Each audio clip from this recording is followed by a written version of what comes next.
Yesaya pasal 55 ayat 8. Sebab rancanganku bukanlah rancanganmu, dan jalanmu bukanlah jalanku, demikianlah firman Tuhan. Yesaya pasal 55 ayat 9. Seperti tingginya langit dari bumi, demikianlah tingginya jalanku dari jalanmu dan rancanganku dari rancanganmu.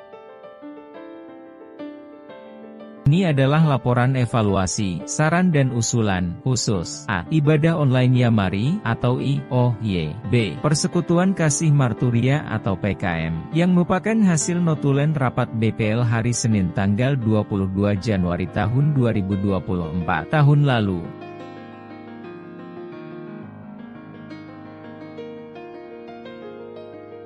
Untuk ibadah online Yamari, IOY, maka disarankan 1. Menyusun dan menayangkan video singkat berisi bagian khotbah saja dengan judul menarik, motivasi rohani, iman bertumbuh, dan lain-lain. Yamari menentukan tema, dan pengkhotbah akan menyampaikan sesuai judul yang telah ditetapkan. 2. Agar penonton YouTube tidak jenuh, ujian, nyanyian, dan WL dipisah saat diunggah. Split. Doa pembuka, penutup, dan pengumuman disarankan untuk dihapus. 3. Untuk meningkatkan penonton, viewer, follower, perlu mengikuti algoritma YouTube. Setelah monetisasi, ini dapat menghasilkan bonus besar dari iklan, serta memperkenalkan Yamari lebih luas, dan membuka peluang dana, donasi, dan bonus dari YouTube, dalam US dollar yang ditransfer ke rupiah. 4. Tambahkan video YouTube terpisah dari IOY, yang diupload tiap hari Rabu, seperti drama singkat bertema rohani berdasarkan Alkitab atau misi penginjilan dan kesehatan Yamari. Bisa juga dengan program Yamari Bible Talk Show YBT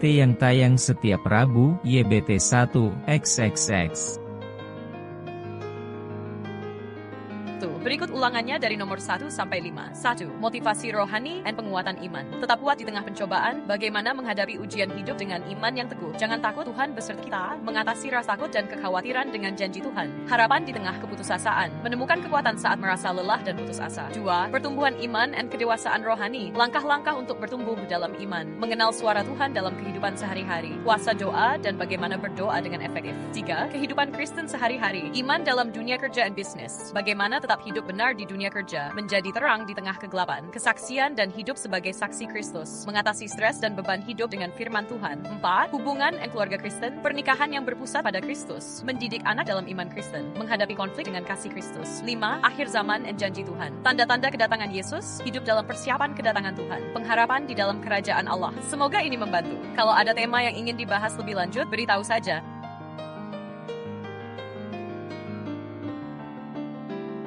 Berikut beberapa tema tambahan yang juga menarik untuk ditayangkan di YouTube. 6. Kemenangan dan mujizat dalam Kristus. Kuasa iman, ketika mujizat terjadi, mengalami terobosan dalam hidup. Kesaksian nyata tentang pertolongan Tuhan. 7. Karakter Kristen dan pembentukan diri. Bagaimana menjadi pribadi yang berbuah roh, mengampuni seperti Yesus. Hidup tanpa kepahitan, menjadi rendah hati di dunia yang penuh kesombongan. Beban. Pelayanan dan panggilan hidup, menemukan panggilan hidup sesuai rencana Tuhan. Melayani dengan hati yang murni, menjadi pemimpin Kristen yang berintegritas. Siman. Keuangan dan berkat dalam perspektif Alkitab. Prinsip keuangan dalam Alkitab, hidup bebas hutang. Berkat Tuhan dalam hidup yang setia. Memberi dengan iman, berkat dalam persembahan dan perpuluhan. 10. Kekuatan dalam menghadapi tantangan hidup. Ketika Tuhan terasa jauh, bagaimana tetap beriman, mengatasi depresi dan kecemasan dengan firman Tuhan. Dari kegagalan ke kemenangan. Pelajaran dari Alkitab. Banyak pilihan tema yang bisa diangkat untuk membangun iman dan memberikan motivasi bagi banyak orang. Apakah ada tema yang paling menarik buatmu? Ada banyak. Inilah contoh-contoh talk show yang Alkitabiah dan bernuansa rohani dengan link berikut ini, yaitu 1. Allah, manusia, dan dosa. 2. Keselamatan dalam Alkitab. 3. Manusia versus teknologi dari perspektif Alkitab. 4. Injil dan ketaatan. Jika Anda menelusuri link ini akan mengarah ke video YouTube yang bersangkutan.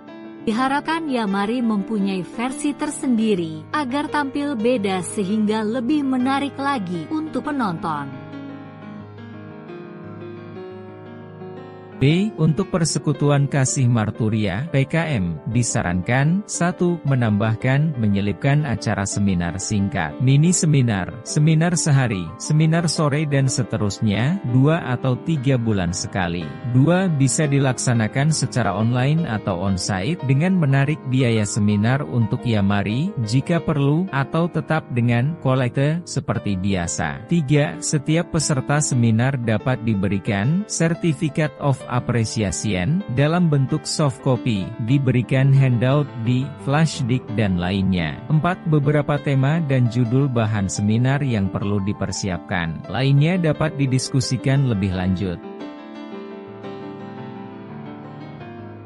Inilah contoh Certificate of Appreciation yang dapat diunduh atau download dari internet secara gratis. Kemudian diisi nama peserta dan diberikan kepadanya setelah selesai seminar dalam bentuk soft copy atau dokumen elektronik.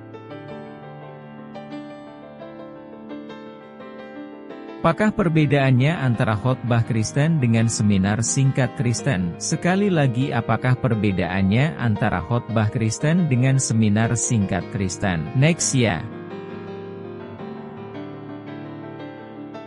Khotbah Kristen bertujuan memberikan pemahaman rohani yang menuntun jemaat dalam kehidupan beriman, mengajak jemaat untuk bertumbuh dalam iman dan menghidupi firman Tuhan. Metode disampaikan oleh seorang pendeta atau pengkhotbah dalam ibadah, biasanya berdurasi sekitar 30-60 menit, berpusat pada ayat atau bagian dari Alkitab dan dikembangkan dengan penjelasan atau eksegesis serta aplikasi dalam kehidupan sehari-hari atau relevansinya dalam kehidupan nyata sehari-hari. Tidak banyak interaksi langsung dengan jemaat selain respons seperti amin, amin, amin, dan seterusnya, atau refleksi pribadi. Suasana lebih formal dan bersifat pengajaran serta penyampaian pesan Tuhan kepada jemaat, biasanya bagian dari ibadah umum di gereja.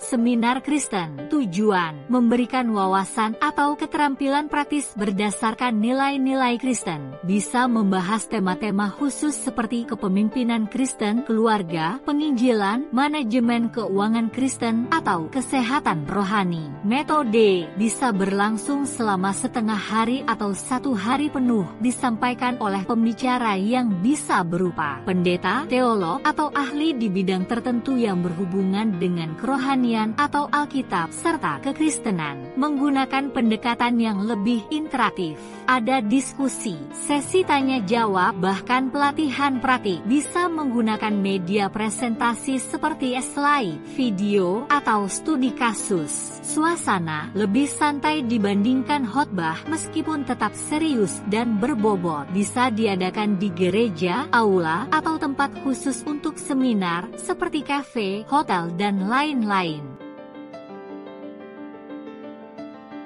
Maka kesimpulannya adalah sebagai berikut: khotbah lebih bersifat pengajaran rohani dan inspiratif, sedangkan seminar lebih edukatif dan aplikatif. Khotbah biasanya berlangsung singkat dalam ibadah, sedangkan seminar bisa berlangsung lebih lama dengan berbagai metode interaktif. Khotbah biasanya monologis dari pengkhotbah ke jemaat, sementara seminar lebih dialogis. Ada tanya jawab dan diskusi. Keduanya penting dalam pertumbuhan iman, tergantung pada kebutuhan jemaat. Selanjutnya next ya. Inilah urutan seminar sehari atau 2 hari selama tahun 2025 dan tahun 2026.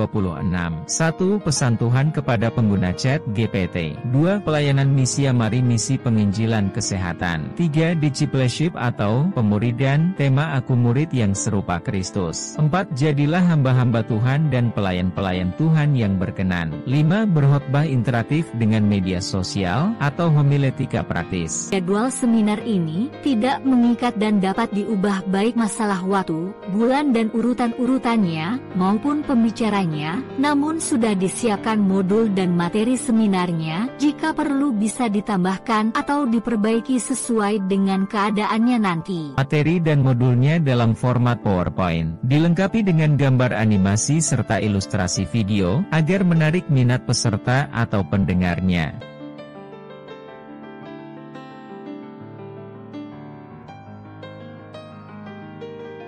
Pesan Tuhan pada khususnya, para pengguna chat GPT dan artificial intelligence, serta umumnya kepada pengguna high teknologi atau teknologi tinggi.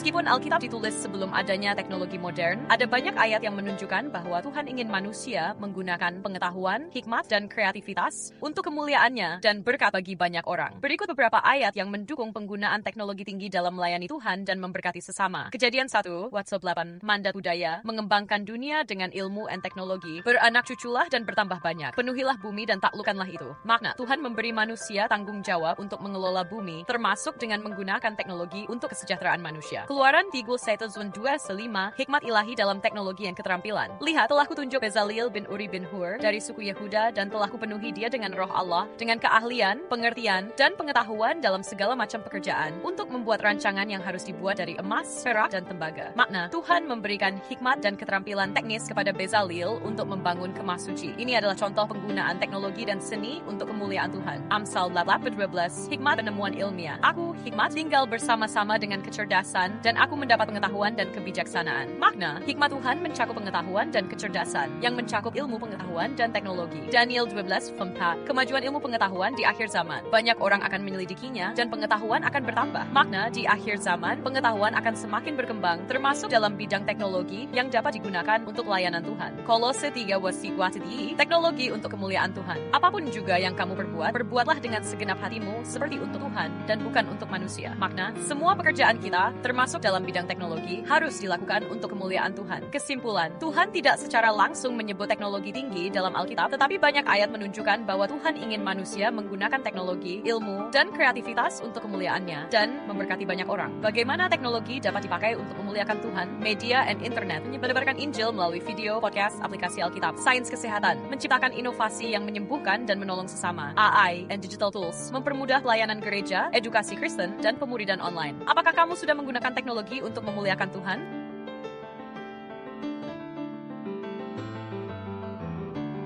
Siapa saja yang tertarik untuk mengikuti seminar ini, atau target peserta baru atau pengunjung baru? Di samping peserta, panitia, dan sahabat-sahabat yang diundang, maka seminar ini akan diikuti oleh 1. Anak-anak Tuhan penyintas chat GPT atau Artificial Intelligence. 2. Hamba Tuhan, pendeta, atau teolog YG ingin mengenal lebih dalam, serta cara-cara penggunaan AI untuk menyampaikan firman Tuhan. 3. Mereka atau siapa saja yang tertarik dan tergerak untuk mengikuti seminar yang menarik ini. 4. Materi seminar adalah 30% firman Tuhan dan 70% aplikasi dan penggunaan untuk kebutuhan penginjilan dari Artificial Intelligence AI.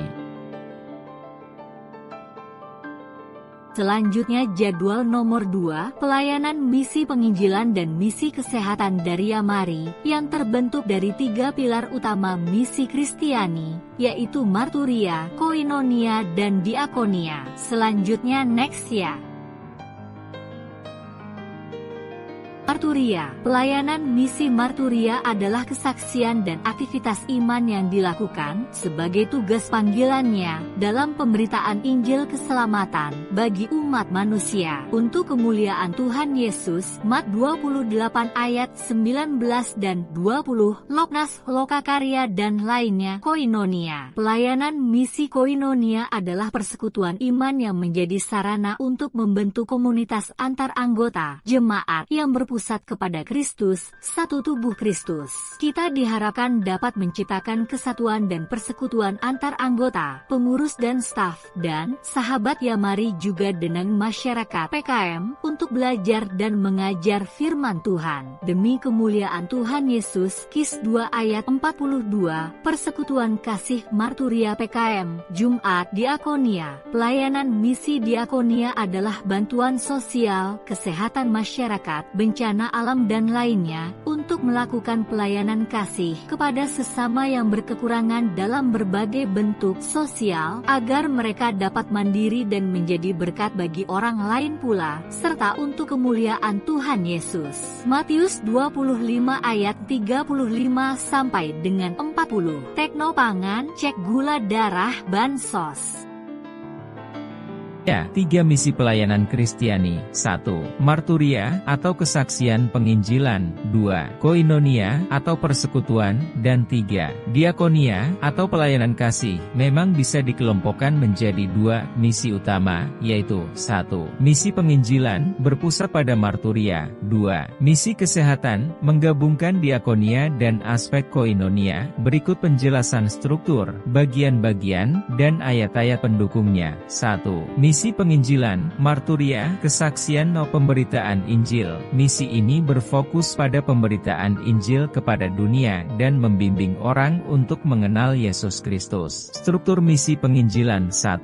Kesaksian atau pemberitaan Injil, menyampaikan kabar keselamatan kepada orang yang belum percaya, menggunakan media seperti khotbah, podcast, video, seminar, dan dai-nya. Ayat Matius 28 ayat 19 dan 20. Karena itu pergilah, jadikanlah semua bangsa muridku dan baptislah mereka dalam nama Bapa dan Anak dan Roh Kudus, dan ajarlah mereka melakukan segala sesuatu yang telah kuperintahkan kepadamu. 2. Pemuridan atau pembinaan iman, membimbing orang percaya dalam pertumbuhan rohani mereka, mengadakan kelompok doa, bimbingan Alkitab, seminar rohani. Ayat 2 Timotius 2 ayat 2. Apa yang telah engkau dengar daripadaku di depan banyak saksi, percayakanlah itu kepada orang-orang yang dapat dipercayai, yang juga cakap mengajar orang lain. 3. Pelayanan misi ke daerah terpencil, mengirim misionaris ke daerah yang belum terjangkau Injil, mendirikan gereja dan pusat pelatihan Alkitab di wilayah terpencil. Ayat Roma 10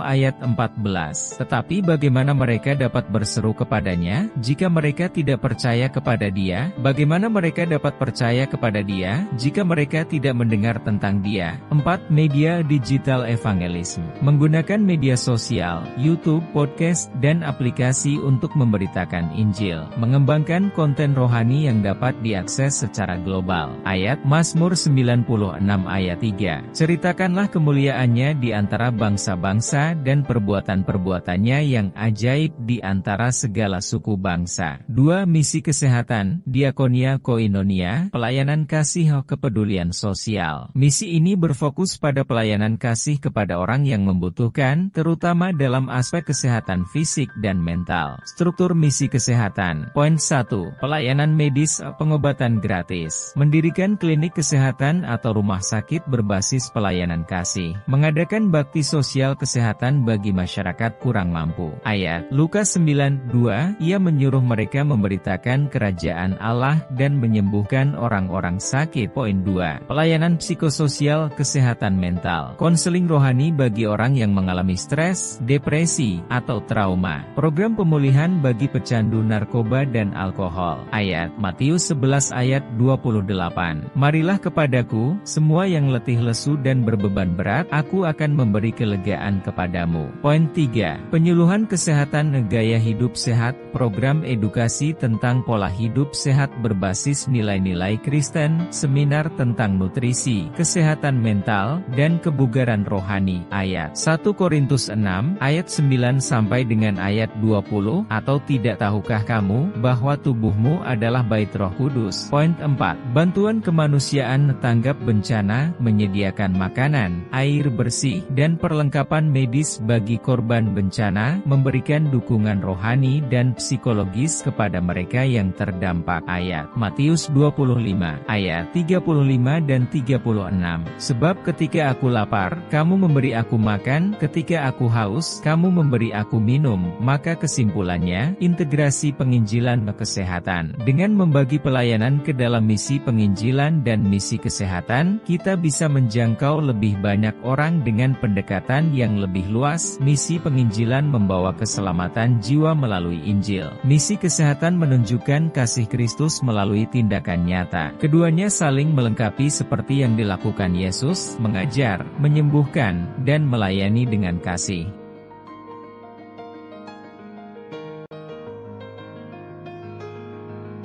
Inilah gambar animasi, gerak cepat menuju kemajuan zaman. Dari pelayanan iman Kristiani atau Yamari, secara menyeluruh, lengkap dengan 3 pilar pelayanan, yaitu marturia atau kesaksian, koinonia atau persekutuan kasih, diakonia atau pekerjaan sosial, dan 3 roda pendorong kehidupan, yaitu doa, dana, dan daya. Di bawah naungan firman Tuhan untuk kemuliaan Tuhan.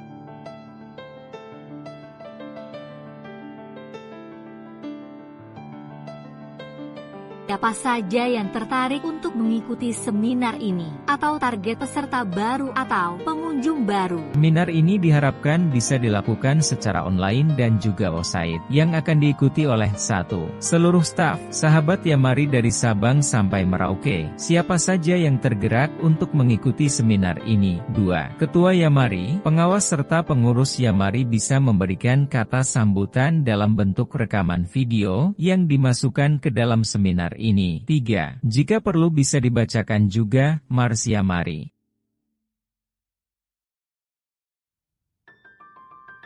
Pemuridan atau discipleship adalah proses belajar dan mengikuti Yesus Kristus, serta membantu orang lain melakukan hal yang sama. Pemuridan merupakan istilah yang sering digunakan dalam kalangan Kristen. Prinsip-prinsip pemuridan: 1. Belajar dari firman Tuhan. 2. Menerapkan kebenaran firman Tuhan dalam kehidupan. 3. Bertumbuh dalam karakter Kristus. 4. Membantu orang lain mengenal Yesus. 5. Membantu orang lain dalam perjalanan iman mereka. 6. Membangun persahabatan dan hubungan pribadi. 7. Membina murid. Dan 8. Menjadikan murid-murid baru. Cara pemuridan: 1. Bersaksi kepada orang lain. 2. Berdoa bersama orang lain. 3. Mempelajari Alkitab bersama orang lain. 4. Bersekutu dengan orang lain. 5. Memberikan contoh yang sederhana dan jelas. 6. Memberikan kesempatan untuk berlatih menjadikan murid bagi diri mereka sendiri. Dan 7. Melatih, mengajar, mendengarkan, memberi konseling. Pemuridan adalah cara hidup, bukan keputusan satu kali atau komitmen setengah hati. Perlukah gereja yang sedang bertumbuh melaksanakan pemuridan di gerejanya? Ya, gereja perlu melakukan pemuridan karena penting untuk pertumbuhan gereja dan kehidupan jemaat. Pemuridan juga merupakan bentuk kepatuhan gereja terhadap perintah Allah. Manfaat pemuridan bagi gereja: 1. Menghasilkan jemaat yang dewasa rohani dan berakar kuat dalam iman. 2. Membantu jemaat bertumbuh dalam iman dan menjadi murid Kristus sejati. 3. Membantu jemaat mempertunjukkan karakter Kristus dalam kehidupan sehari-hari. 4. Membantu jemaat yang sudah dewasa rohani untuk membimbing jemaat yang belum bertumbuh. Dan 5. Membantu gereja mempertahankan generasi yang kuat dalam iman. Selanjutnya next saja ya. Konsep murid Kristus dari kelas 0 hingga kelas 3 menggambarkan tahapan pertumbuhan rohani seorang Kristen dalam mengikut Yesus. Setiap tahap memiliki proses, tantangan, dan ayat-ayat pendukungnya. Kelas 0, kelas pertobatan dan pengampunan. Tahap awal, bertobat dan menerima kasih karunia. Di tahap ini, seseorang menyadari dosa-dosanya, bertobat, dan menerima Yesus sebagai Tuhan dan Juru Selamat. Ini adalah awal perjalanan sebagai murid Kristus. Ciri-ciri kelas 0, menyadari bahwa dirinya berdosa dan butuh keselamatan, meminta pengampunan dari Tuhan, menerima anugerah keselamatan melalui iman kepada Yesus. Ayat pendukung. Karena semua orang telah berbuat dosa dan telah kehilangan kemuliaan Allah. 1 Yohanes 9. Jika kita mengaku dosa kita, maka Ia adalah setia dan adil, sehingga Ia akan mengampuni segala dosa kita dan menyucikan kita dari segala kejahatan. Kisah Para Rasul 2:8. Bertobatlah dan hendaklah kamu masing-masing memberi dirimu dibaptis dalam nama Yesus Kristus pengampunan dosamu. Kelas 1, kelas menjadi pengikut Kristus. Tahap mempelajari firman dan mengikuti Yesus. Di tahap ini, seseorang mulai hidup dalam ketaatan dan belajar mengikuti ajaran Yesus. Ini seperti bayi rohani yang mulai belajar belajar berjalan. Ciri-ciri kelas 1. Rajin berdoa dan membaca Alkitab. Mulai meninggalkan kebiasaan lama yang tidak berkenan. Datang ke gereja, bergabung dalam persekutuan, dan mulai bertumbuh dalam iman. Ayat pendukung. Setiap orang yang mau mengikut aku, ia harus menyangkal dirinya, memikul salibnya dan mengikut aku. Jikalau kamu tetap dalam firman-Ku, kamu benar-benar adalah murid-Ku. Kolose 2:6-7. Kamu telah menerima Kristus Yesus, Tuhan kita. Karena itu hendaklah hidupmu tetap di dalam Dia. Kelas 2. Kelas murid Kristus, tahap kedewasaan rohani hidup dalam panggilan. Di tahap ini, seseorang tidak hanya mengikuti, tetapi mulai menjadi murid yang sejati. Murid Kristus tidak hanya belajar, tetapi juga mengajarkan dan melayani orang lain. Ciri-ciri kelas 2. Mulai melayani, menginjil, memuridkan orang lain, melayani di gereja. Hidupnya mulai dipimpin oleh Roh Kudus, bukan oleh keinginan dunia. Mulai mengalami ujian iman untuk memperkuat kesetiaan kepada Tuhan. Ayat pendukung. Matius 28:20. Pergilah, jadikanlah semua bangsa muridku, dan baptislah mereka dalam nama Bapa dan Anak dan Roh Kudus. 2 Timotius 2:2. Apa yang telah engkau dengar daripadaku di depan banyak saksi, percayakanlah itu kepada orang-orang yang dapat dipercayai, yang juga cakap mengajar orang lain. Aku telah disalibkan dengan Kristus, namun aku hidup, tetapi bukan lagi aku sendiri yang hidup, melainkan Kristus yang hidup di dalam aku. Kelas kelas 3, kelas serupa dengan Kristus. Kristus dalam hidupku. Tahap transformasi dan hidup dalam karakter Kristus. Ini adalah tahap tertinggi, di mana seseorang menjadi semakin serupa dengan Kristus dalam karakter, pemikiran, dan tindakan. Di tahap ini, seseorang tidak lagi mementingkan dirinya sendiri, tetapi sepenuhnya menyerahkan hidupnya kepada Tuhan. Ciri-ciri kelas 3. Hidupnya dipenuhi dengan buah kudus. Galatia 5:1-3. Mempraktikkan kasih tanpa syarat kepada orang lain. Memiliki kerendahan hati seperti Kristus dan melayani dengan sukacita. Ayat pendukung. 2 Korintus 3:11. Kita semua mencerminkan kemuliaan Tuhan. Kita diubah menjadi serupa dengan gambarnya dalam kemuliaan yang semakin besar. Filipi 2:7. Hendaklah kamu dalam hidupmu bersama menaruh pikiran dan perasaan yang enak dan terdapat juga dalam Kristus Yesus. Efesus 4:11. Sampai kita semua telah mencapai kesatuan iman dan pengetahuan yang benar tentang anak Allah, kedewasaan penuh, dan tingkat pertumbuhan yang sesuai dengan kepenuhan Kristus. Kesimpulan, perjalanan menjadi murid Kristus. Kelas 0. Pertobatan dan pengampunan, percaya kepada Yesus. 2. Kelas 1. Pengikut Kristus, belajar firman Tuhan, dan mulai taat. Kelas 2. Murid Kristus, melayani dan membawa orang lain kepada Kristus. Kelas 3. Serupa dengan Kristus, hidup dalam kasih dan karakter Kristus. Setiap orang yang percaya Yesus harus bertumbuh dari kelas 0 hingga kelas 3. Saat ini menurutmu kamu ada di kelas berapa? Discipleship atau pemuridan adalah proses belajar untuk mengasihi dan mengikuti Yesus serta menjadi lebih seperti Dia. Pemuridan juga berarti mengajar orang lain untuk menjadi murid Yesus. Tujuan pemuridan: 1. Membangun hubungan pribadi antara orang percaya yang lebih tua dan lebih berpengalaman dengan orang percaya yang lebih muda dan kurang berpengalaman. 2. Menolong orang lain untuk mengenal dan menjadi seperti Yesus. Dan 3. Menolong orang lain untuk menaati Tuhan dan mencari yang terbaik bagi hidup mereka. Pemuridan penting bagi orang Kristen karena merupakan panggilan dari Yesus untuk menjadikan murid-murid baru. Pemuridan juga merupakan bagian penting dari pertumbuhan rohani dan kehidupan Kristen. Alasan pentingnya pemuridan: 1. Yesus mencontohkan pemuridan dengan mendidik ke-12 muridnya. 2. Yesus memerintahkan orang Kristen untuk menjadikan semua bangsa muridnya. 3. Pemuridan dapat membantu membentuk generasi pemimpin berkualitas. Dan 4. Pemuridan dapat membantu orang Kristen menjadi toleran, pembawa damai, dan menjunjung tinggi perbedaan. Cara melakukan pemuridan: 1. Melatih, mengajar, mendengarkan, dan memberi konseling. 2. Membimbing orang lain agar terbuka. 3. Menolong orang lain dengan kasih. 4. Membaptis orang lain dalam nama Bapa, Anak, dan Roh Kudus. Dan 5. Mengajar orang lain untuk menaati segala perintah Yesus. Peran orang Kristen dalam pemuridan: 1. Menjadi murid Kristus. 2. Menjadikan orang lain menjadi murid Kristus. 3. Memberikan Yesus kepemilikan penuh atas apa yang menjadi haknya. 4. Mengakui bahwa Yesus adalah Tuhan. Dan 5. Percaya dalam hati bahwa Allah telah membangkitkan Yesus dari antara orang mati.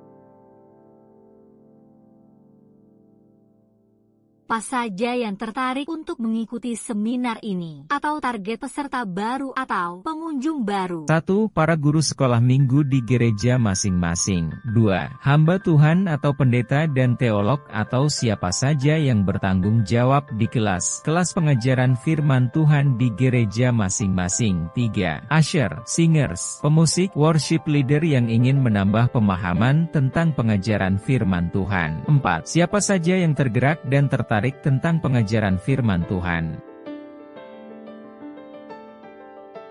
Jadilah pelayan-pelayan dan hamba-hamba Tuhan yang berkenan bagi kehidupan Kristen. Terambil dari bacaan Alkitab dari Lukas 10 ayat 38 sampai dengan 42, demikianlah firman Tuhan, ayat 38. Ketika Yesus dan murid-muridnya dalam perjalanan, tibalah ia di sebuah kampung. Seorang perempuan yang bernama Marta menerima dia di rumahnya, ayat 39. Perempuan itu mempunyai seorang saudara yang bernama Maria. Maria ini duduk dekat kaki Tuhan dan terus mendengarkan perkataannya, ayat 40. Sedang Marta sibuk sekali melayani. Ia mendekati Yesus dan berkata, "Tuhan, tidakkah engkau peduli bahwa saudaraku membiarkan aku melayani seorang diri? Suruhlah dia membantu aku." Ayat 41. Tetapi Tuhan menjawabnya, "Marta, Marta, engkau khawatir dan menyusahkan diri dengan banyak perkara." Ayat 42. Tetapi hanya satu saja yang perlu, Maria telah memilih bagian yang terbaik yang tidak akan diambil daripadanya. Marta dan Maria adalah dua pengikut Yesus yang menyambutnya dengan caranya masing-masing. Marta melayani Yesus dengan menyiapkan makanan dan minuman, sedangkan Maria menyambut Yesus dengan mendengarkan ajarannya. Pelayanan Marta. 1. Marta sibuk melayani Yesus dengan menyiapkan makanan dan minuman. 2. Marta membuka rumahnya bagi Yesus. Dan 3. Marta mendekati Yesus dan berkata, "Tuhan, tidakkah engkau peduli bahwa saudaraku membiarkan aku melayani seorang diri? Suruhlah dia membantu aku." Pelayanan Maria. 1. Maria duduk dekat kaki Yesus dan mendengarkan perkataannya. 2. Maria menyambut Yesus melalui kerinduannya akan ajaran Tuhan Yesus. Dan 3. Maria memilih untuk mendengarkan suaranya dan firman-Nya. Kisah Maria dan Marta ini merupakan hal-hal dalam pelayanan di gereja di zaman now yang ditanggapi berbeda dalam pekerjaannya dalam melayani Tuhan, padahal keduanya sudah benar melayanan Tuhan. Perbedaannya adalah bahwa Marta sedang melayani pekerjaan Tuhan secara tidak langsung. Sekali lagi, Marta sedang melayani pekerjaan Tuhan secara tidak langsung, sedangkan Maria juga sedang melayani Tuhan secara langsung dalam belajar firman Tuhan, agar kelak akan menjadi guru firman Tuhan. Jadi kesimpulannya, di zaman now ini di gereja, dalam pelayanan pekerjaan Tuhan seperti penerima tamu atau usher, pemusik, penyanyi altar, pemimpin pujian, memang berbeda dengan kelima fungsi yang tertulis di Efesus 4 ayat 11 sampai dengan 14, yaitu fungsi pengajaran, teacher, fungsi penginjilan, evangelisme,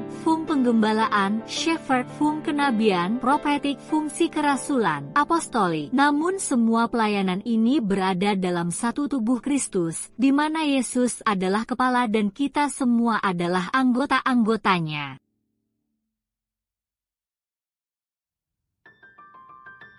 Apakah Anda ingin menjadi pelayan Tuhan atau hamba Tuhan yang berkenan di hati Tuhan? Maka, marilah bergabung pada kami dalam seminar sehari. Sekarang juga, silahkan bergabung pada kami dalam seminar ini, jika Anda adalah usher, song leader, worship leader, pendeta, evangelisme, teolog, atau siapa saja Anda yang tergerak dan tertarik untuk mengikuti seminar ini.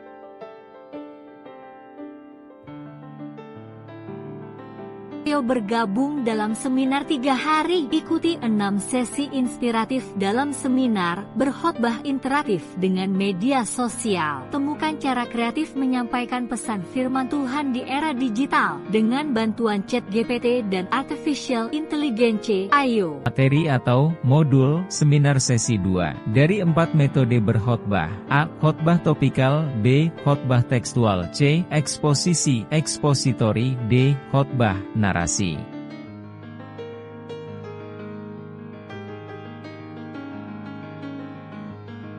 Materi atau modul seminar sesi 3 untuk mengenal 6 sifat atau tujuan berkhotbah, yaitu A. Khotbah bersifat pengajaran. B. Khotbah bersifat nasihat. C. Khotbah bersifat peringatan. D. Khotbah bersifat teguran. E. Khotbah bersifat penghiburan. F. Khotbah bersifat perdebatan atau apologet. Materi atau modul seminar sesi 4 yaitu langkah-langkah mempersiapkan naskah khotbah. Namun ada 3 3 pertanyaan yang mesti dijawab, yaitu pertama, apa sifat khotbah yang akan disampaikan kepada jemaat? Kedua, apa pesan Tuhan yang akan disampaikan kepada jemaat atau peserta melalui pengkhotbah? Ketiga, apa relevansinya khotbah yang akan disampaikan dengan fakta masa kini? Maka dibuatlah persiapan naskah khotbah berikut. Teks, struktur, tema, ide utama khotbah, jembatan tujuan dari ide menjadi naskah khotbah, dan seterusnya. Selanjutnya next.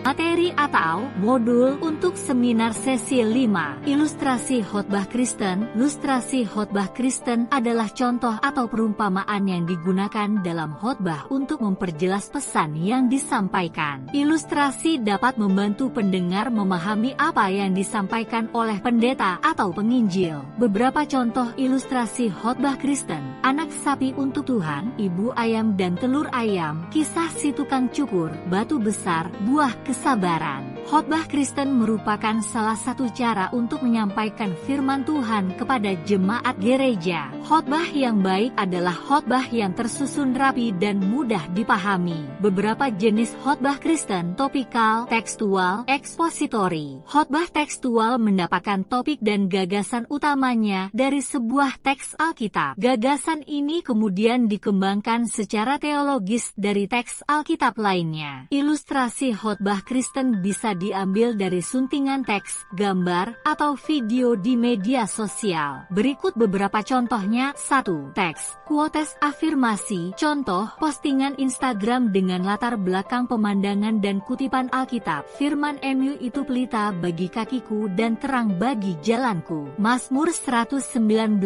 ayat 105. Bagaimana digunakan? Bisa menjadi pembuka khotbah atau ilustrasi untuk menegaskan tema firman Tuhan. 2. Gambar, visual metafora. Contoh, gambar seorang gembala yang merangkul domba. Dengan kutipan Yohanes 10 ayat 11, akulah gembala yang baik. Infografis, langkah-langkah hidup dalam iman dengan ayat pendukung. Bagaimana digunakan? Bisa diproyeksikan saat berkhotbah atau dijelaskan untuk memperkuat pesan. 3. Video pendek, Reels, TikTok, YouTube Shorts. Contoh, video testimoni seseorang yang mengalami perubahan hidup karena firman Tuhan. Cuplikan film Kristen yang menggambarkan kasih dan pengampunan, misalnya adegan dari The Chosen. Bagaimana digunakan? Bisa menjadi bagian dari khotbah untuk menarik perhatian dan membuat firman Tuhan lebih relevan. Selanjutnya yang terakhir adalah materi atau modul seminar sesi 6, yaitu cara-cara menggunakan pertama, PowerPoint UT berkhotbah. Kedua, cara-cara menggunakan e-shortship untuk operator khotbah, sound system, video proyektor dan lainnya. Maka persiapkanlah dalam sesi seminar ini flash disk atau bawa laptop masing-masing peserta agar dapat mengikuti secara penuh.